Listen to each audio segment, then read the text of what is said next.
to their land. And it's actually stated in the letter given to them that no permanent structure should be put on the land. Speaking with journalists, the concerned community members expressed their displeasure over the blockage of the access road. We didn't even tamper with any property. We are after the service roads. And we have even reported to Federal Ministry of Lands. Then we went to State Ministry of Land. So, and they came here. When they came here, they saw everything that already is service road. And we brought our master plan. They go through it. From there, they saw everything clearly that this place is a service road. And this road has been executing for years. I was here since 1997. This undeveloped land here belonged to former Deputy Governor, Engineer Raouf Olania. Even you go there, you can see it now. There's nothing there. We didn't even touch anything there. All we are after is just to open this access road. The demolition of fence constructed said by the man was carried out based on the complaints sent to the ministry by the community members. In a major move to boost voter participation, the Independent National Electoral Commission (INEC) Oyo State Council has announced a new mobile strategy to bring registration directly to the people. Addressing the media, the Resident Electoral Commissioner, Dr. Tella Adeniro, revealed it will deploy voter enrollment device machines on a 50-day rotational schedule across all 351 registration areas in the state, stating that the initiative aims to eliminate accessibility hurdles for those in remote and under-reserved communities and ensuring every eligible citizen has a chance to join the electoral roll. Which is the rotational movement of IVET, INEC voter enrollment device, machines across the 351 registration areas. For this phase, we shall not adopt a static approach. Instead, our IVET machines will be mobile. The Commission has meticulously designed a 50-day rotational schedule to ensure that our enrollment services reach every corner of the state. This machine will be moved systematically starting from Monday, 9th February 2026, from 9 a.m. to 3 p.m. daily, excluding weekends and public holidays.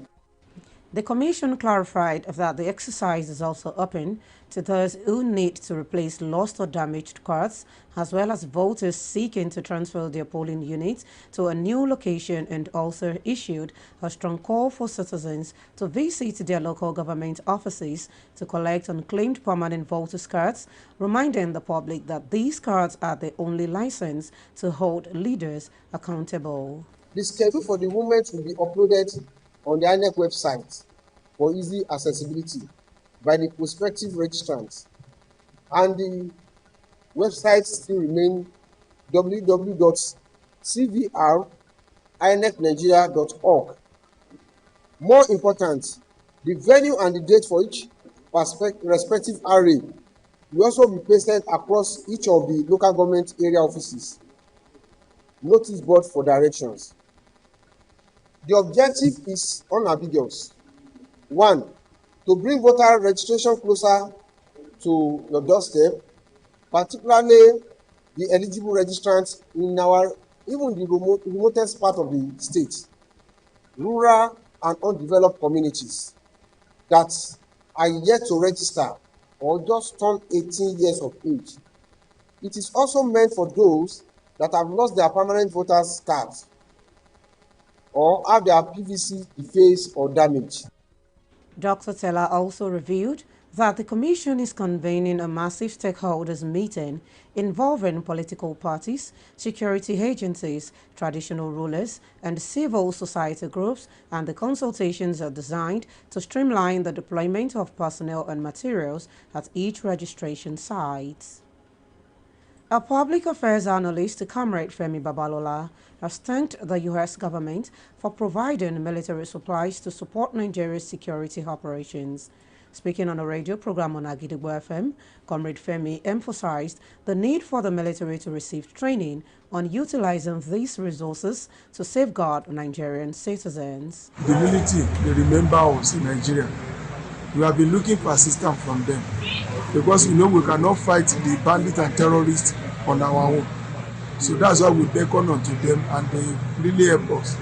And with the new military weapons that have been given to Nigeria now, I think it's a very good thing. We'll be able to face head-on the bandits and the terrorists.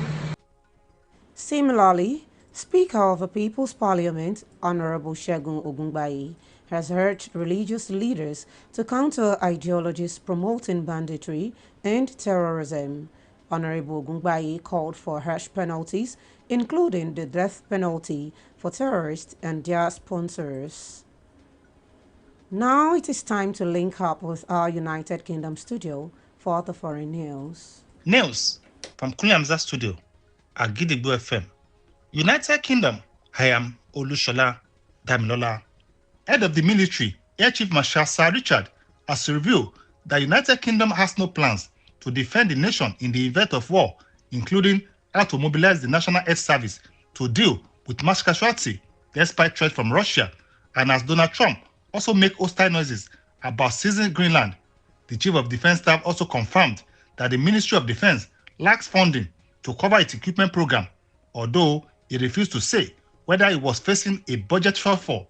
Sir Richard, who is the head of the armed forces, told MPs that the main reason the United Kingdom has been left so exposed is that successive governments reaped a so-called peace dividend since the collapse of the Soviet Union back in 1991 and shifted funding into other priorities such as welfare and health. The Scottish government has unveiled its draft budget for 2026-2027 with a boost to the Scottish Rite payments. The draft proposal comes just 4 months before the Scottish Parliament election, aiming to entice voters to keep them in power so that the party can fulfill its plans. Finance Secretary Shona Robinson set out the SNP administration spending and tax plan for the coming year in a speech at Holyrood on Tuesday. The secretary also set to increase the Scottish child payment to £40 per week for families with a child under the age of 1. She stated further that this budget will give the people of Scotland the best cost of living deal anywhere in the United Kingdom. And that ends the news from Kunyamza studio at Gidigbo FM. United Kingdom, I am Olushola Damilola. Welcome back. We shall also be moving to our Maryland studio, United States, for more foreign news. News from Kule Amzat studio at Gidigbo FM, United States. I am Oluwatosin Soya. The British government is rolling back plans to introduce a single mandatory type of digital ID for workers, according to officials on Wednesday. Prime Minister Keir Starmer of Britain laid out plans in September to introduce a new digital ID known as the Brit Card, which would be required to prove that someone had the right to work in Britain. At the time, he presented it as a way to deter undocumented migrants from coming to the country to find work. On Wednesday, however, officials in his cabinet said that a new form of digital ID would not only be the only way to prove the right to work, and that verification could instead take several forms. The retreat is the latest in a series of policy dilutions or reversals by the Starmer government since it came to power in 2024. Britain's top economic official, Ms. Rachel Reeves, said that one of the objectives of the new digitized system is to root out illegal immigration, adding that the new system would also aim to guard against identity theft and to streamline identity checks. Ugandan authorities cut internet access and limited mobile services across the country 2 days before an election in which President Yoweri Museveni will stand for a contentious 7th term after 4 decades in power. the Ugandan Communications Commission to shut down public internet connections from 6 p.m. in order to curb misinformation, disinformation, electoral fraud, and related risk. Security forces have detained hundreds of opposition supporters in the roundup to the election and repeatedly fired live bullets and tear gas at campaign events in support of Museveni's leading challengers, pop star Bobby Wine. The 81-year-old Museveni, who came to power in 1986 after leading a 5-year rebellion, is Africa's third longest ruling head of state. That is the news from Kuliamzat Studio, Agidigbo FM, United States. I am Oluwatosi Soya. Welcome back once again. Now in the exciting world of sports, Mikel Arteta said it is his mission to knock Chelsea out of the Carabao Cup and deliver Arsenal's first major trophy in almost 6 years after last season's painful semi-final exit. Arsenal failed to progress to the final of the Carabao Cup last year following an emphatic 4-0 aggregate defeat by Newcastle. They were also knocked out of the semi-finals of the Champions League and fell short in the title race too. Arteta's sole silverware as Arsenal manager so far remains the 2020 FA Cup. However, they head into Wednesday's first leg still fighting on all four fronts. The Gunners are top of both the Premier League and Champions League and through to the fourth round of the FA Cup following their 4-1 win at Portsmouth on Sunday. Arsenal are unbeaten in their last 9 matches, but they will face a Chelsea team re-energized by the arrival of new manager Liam Rosenau. To wrap up the news this evening, here is a recap of the headlines. NDLEA targets supply and demand to curb drug abuse. Oyo INEC launches mobile registration units to boost voter participation. United Kingdom has no plan for defending nation in event of war, military chief reveals.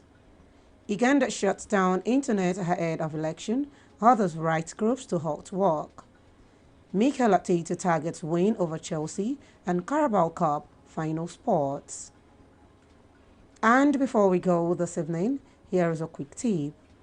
If you want happiness for a lifetime, help someone else. Finally, we have come to the end of the news around the world on the most listened to radio station, Agidigbo, 88.7 FM, Ibadan. I am OLAMMIDE BADMUS. Thank you for listening. Good evening. News is information.